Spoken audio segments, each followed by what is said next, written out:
to tilting of the bass inside.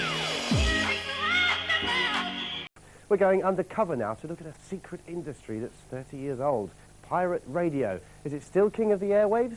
Find out now in Making Waves.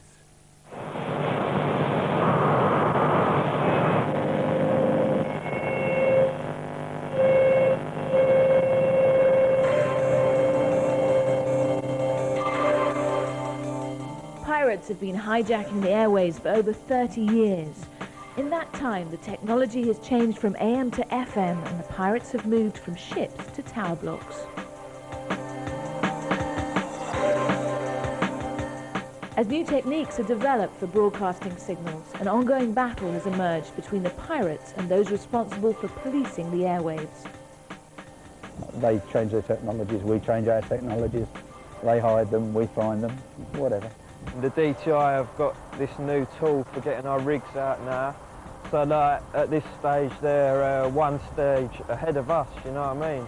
The technology that the pirates do use has got better. Pirate radio tends to pick the best ideas from existing broadcast technologies and add ideas of their own because of the very special circumstances that pirates operate in.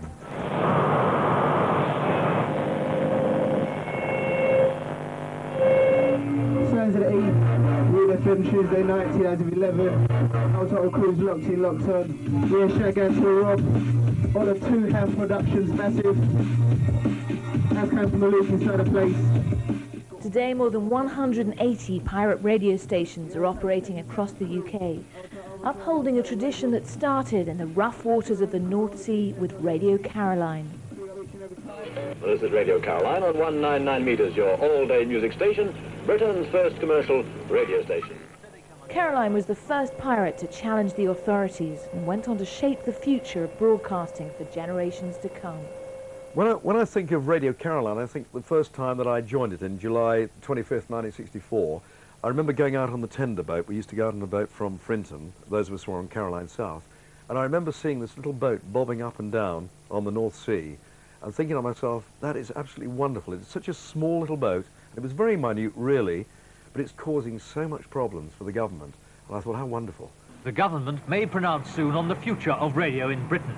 Mr. Wedgwood Benn, the Postmaster General, has already pronounced on the pirates. They're stealing the copyright and paying no money for it. They're playing records that musicians have recorded and giving them no money for it.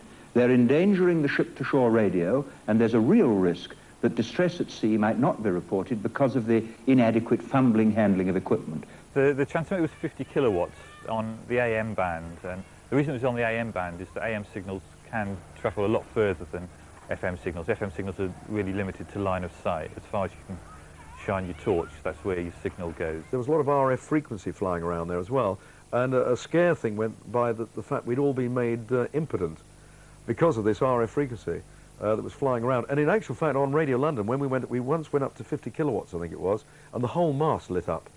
And it was incredible. It was like a Christmas tree. But you could actually get a fluorescent tube, hold it up, and it would light up itself whilst holding it in your hand. After more than 2 decades of successful broadcasting, the Marine Offences Act brought the offshore pirates to their knees and the stations were finally closed down. It's not really the thing to do anymore, to transmit non-stereo AM from a ship offshore. You don't get very good coverage, the quality isn't very good. And I think that's why now, if there are no offshore pirates, it's not a very viable thing to do. As I said, it's not nice sitting out in the North Sea in the middle of winter. That's why the pirates have come on land. The music is more specialist-based that they play. It's not the mainstream sort of stuff that perhaps Radio Caroline used to play. And the technology, as I described, has moved on as well. It's basically the same as music has gone. It's a parallel, you know, so a band now doesn't have to go into a recording studio with 48 tracks, and they don't have to be able to play the guitar, the drums and everything else. They can just put it all into the computer, and you can do it all in your bedroom. And that's a bit like kind of radio. In the 80s, a whole spectrum of new pirates was born, transmitting from the rooftops of London's tower blocks. These onshore pirates were able to set up studios in their bedrooms. We actually hatched this idea on my bed, in fact, in my old house. We sat around, had this idea for Kiss FM. Of course, it's quite well known now, but at the time it was a nebulous idea to put a radio station that would actually do mixing on the air, live on the air, which was a very new thing at the time, and it just seemed like an exciting idea. With FM technology now freely accessible, the airwaves were opened up to a new generation of DIY pirates. You need a fairly simple transmitter and a high site to put it on. Most pirates go for council tower blocks because they're tall, they're relatively unsupervised, and they invariably are in parts of London that are densely populated, which is exactly the audience that the pirates need to find. In terms of equipment costs, you're talking about perhaps £1,000 to £1,500 for a good setup to start from scratch to build a pirate radio station. Each time you had to set up a pirate transmitter, it entailed taking several boxes to the top of a very tall building somewhere, such as these. This is a high power amplifier which boosts the transmitter signal, and this is a receiver which enables you to send the signal from the studio undetected to the transmitter site. But really this was all you needed to set up a radio station. It's a lot less than most people would probably expect. This did the job. London's perfectly formed for pirate radio, or radio full stop, because it's a valley. So if you're transmitting off of sort of Swiss Cottage or around there, or Alexandra Palace, or Crystal Palace and sort of Blackheath, then you're at the top of the valley, so you just cover everything, so it's wonderful. It wasn't long before the Department of Trade and Industry were hot on the pirates' trail, confiscating rigs and raiding studios all over the country. In some weeks we would maybe get raided 3 or 4 times, and each time I would have to build a complete new transmitter and install it. I wasn't getting much sleep in those days. The problem with being a land-based pirate is that it's very easy for the authorities to track down your transmitter, and they quite frequently will do that and confiscate the equipment. What commenced was a sort of cold war between pirate operators and the Department of Trade and Industry Radio Investigation Department, which did worry me because I'm not a lawbreaker, but I consider myself a bit of a renegade and a bit of a flag waver for the music and champion of the music for the people, so to speak. So that kept me going. The DTI grew ever more sophisticated in tracking illegal signals. The pirates responded by embracing new technologies that would tip the balance back in their favour. The microwave links were one of the big innovations in pirate radio in the early 80s, when pirates began to discover that microwaves couldn't be detected by the authorities with their current equipment. The main aim was to avoid actually getting caught at the studio. So we would have an intricate system of multiple radio links that join up the studio and the transmitter, in some cases using modified satellite television equipment, dishes, microwave equipment, that was very, very difficult for the authorities to detect, and feed the signal via this method to the transmitter site, which had merely a very cheap, dispensable piece of equipment that would not lead them back to us at the studio.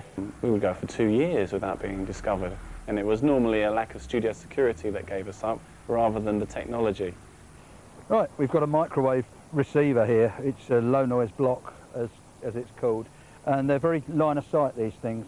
They'll only point in straight lines, so this really gives us a clue as to where the studio is, and it would be directly along this line. In this particular case, it's probably coming from the block of flats over there in the distance. Typically, we could receive it could be receiving a signal up to 3 miles, even as much as that.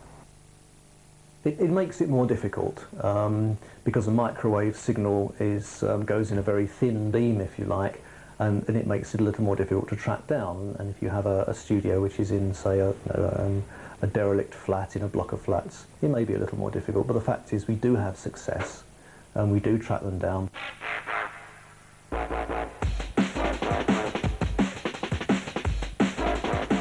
As the Cold War continues into the 90s, the DTI is constantly developing new technology to keep the FM dial pirate-free. All the clever stuff's in here. There are a series of aerials mounted into the roof, which are phased, and the information from there runs down to a box in the back, and that sort of does the clever bit with the electronics and gives us the reading up here. I'm receiving it on the receiver down here, and it's displaying and it's showing me that the station is coming from almost directly ahead of us at the moment, as you can see. It's flickering slightly because we're a fair way away from it, and we'll have to go and find it. So let's go and see if we can find it. There's always that hint of the unexpected. You know, you're never quite sure what's going to happen, you're never quite sure where it's going to be, you never quite know what new technologies you're going to come up against, and it's terrific to succeed.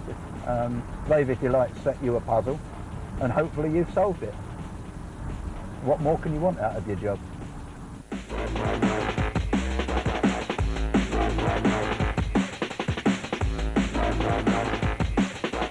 By using the direction finding equipment in the car, it's led us to this point here where we believe, and we can see from the aerial that's on the top of the building, that the chances are that our pirate station is in here. What we'll have to do now is go up in the lift, go up into the lift room and have a look and see what we can find up there.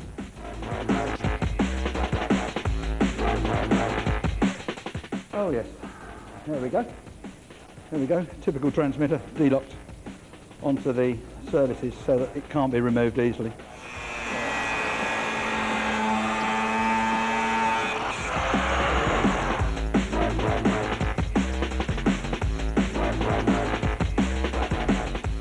They come and get our stuff, that's it. At the end of the day, they come and take our stuff. It's not like we're going to go up there and, yeah, start fighting with them and that, you know. They've got a job to do. We respect them for that. They can come and do it, you know. The DTI make over 900 raids a year. All the seized equipment ends up in a storeroom waiting to be destroyed. This is a typical pirate radio transmitter that we'll have seized, perhaps probably from a tower block somewhere in London. It's the sort of transmitter that lots of the pirates use. It's got an aerial output, it's got an audio output probably, and there's a power supply in there as well somewhere. These are the sort of things that we seize a lot of, probably several hundred during a year in London alone. In London there's, what I've counted on the FM dial, about 20, 27, 28 pirate radio stations, if not more. And when you go on the outskirts, like you go over to West London, the stations double up, so there's so many on, and I suppose they can't concentrate. By the time they hit one station, they go out to the next. By the next weekend, they're back on. So it's like just going round and round, I suppose. There are obviously finances somewhere in the sort of pirate broadcasting area, which mean that they can replace the transmitters. Sometimes they replace them the same day, and that's why some of the stations, persistent ones, we might take transmitters away from 2 or 3 times a week. And it's frustrating perhaps for us to think, yes, we've just taken that one off for a nuisance, they're back on again. But that's part of the work, and that's, you know, in keeping the airways clean, if you like, that's what we have to do. We'll be back, you know, we'll come back, no problem.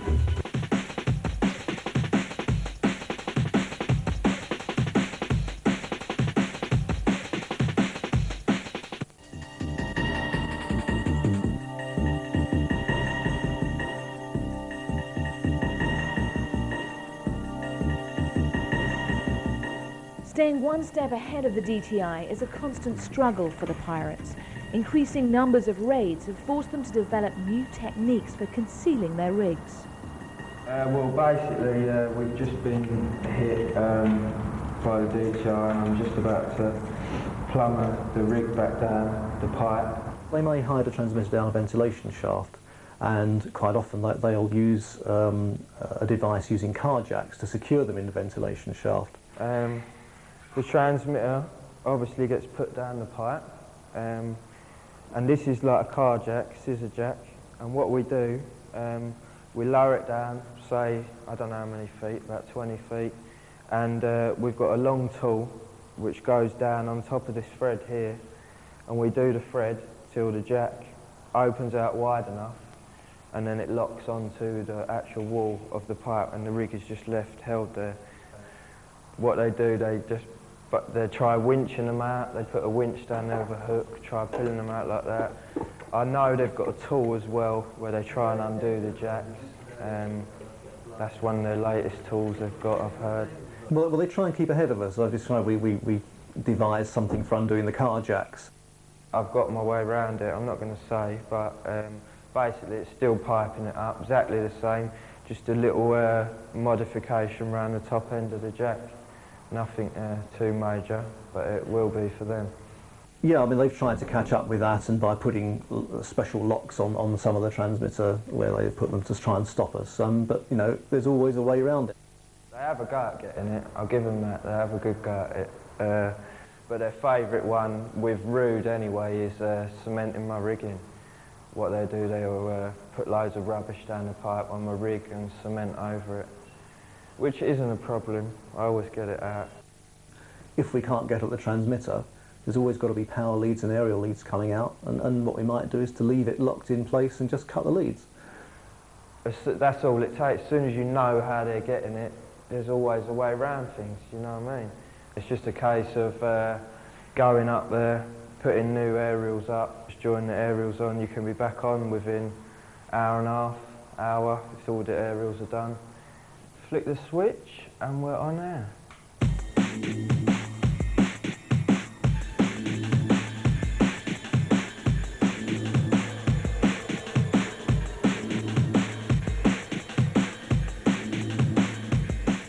It's not just the DTI who are out to stop the pirates. Local councils spend thousands of pounds every year trying to secure their rooftops. Yeah, there is certain blocks that do have one-off like locks, or where they've got problems with pirates, they put a special door up there to stop them getting up there, sort of thing. Well, besides the metal grids that we've installed along the perimeters, we've also upgraded the doors to the entry to the roof areas and the lift motor rooms. There are pirates that, if they're like, they've been on a block for a while and their roof gets secured up, they will get a oxyacetylene set and cut their own hole through their door, or a grinder, etc., whatever. We decided to increase the measures and we installed a silent alarm system.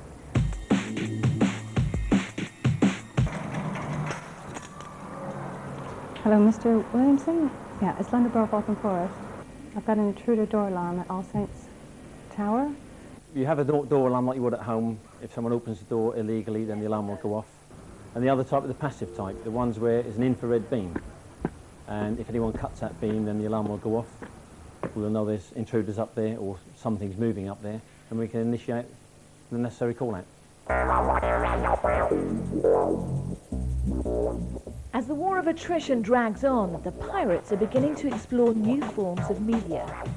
If the DTI ever do decide to shut down the FM dial in whatever dramatic way they decide to do it, there's the internet for the DJs to go. Like, there's certain internet stations out there at the moment that people go, the DJs go and play.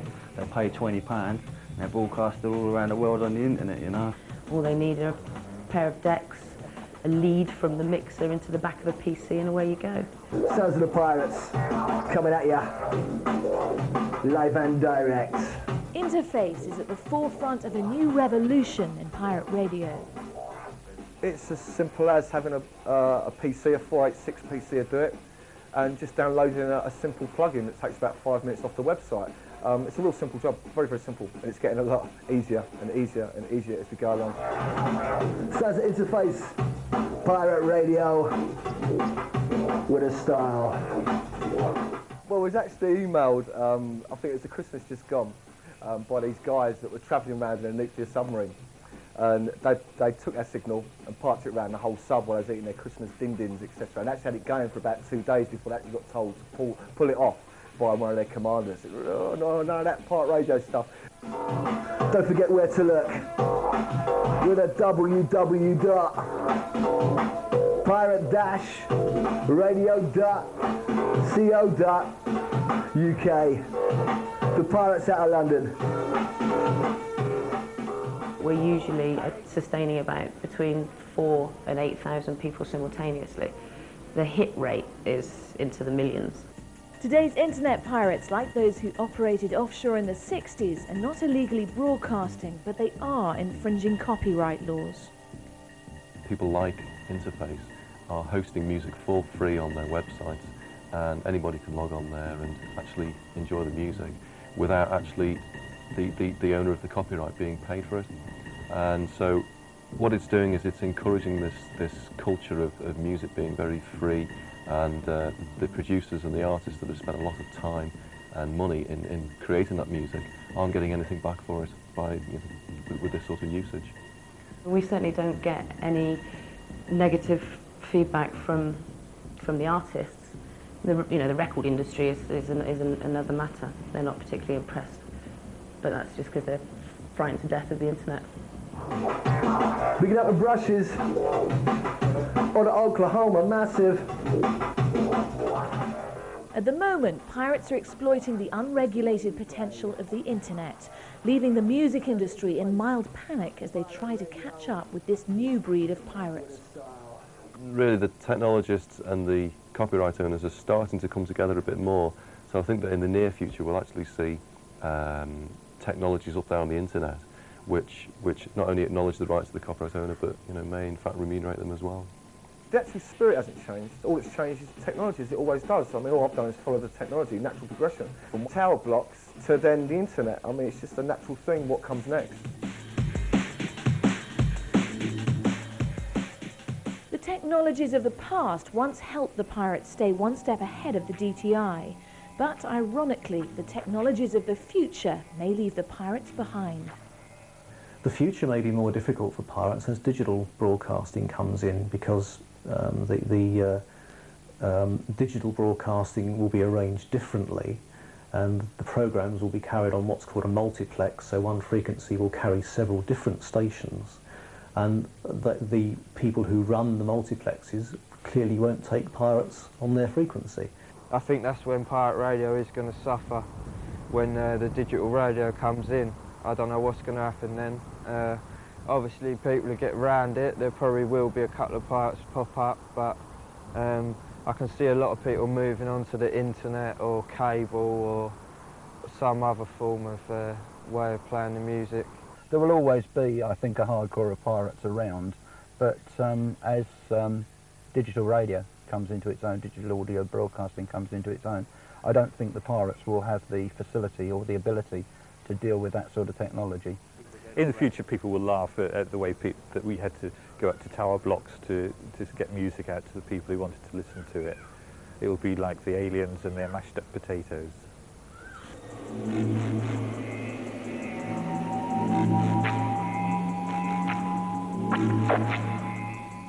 As we enter the new millennium, a fifth generation of pirates are continuing the work that began in the 1960s.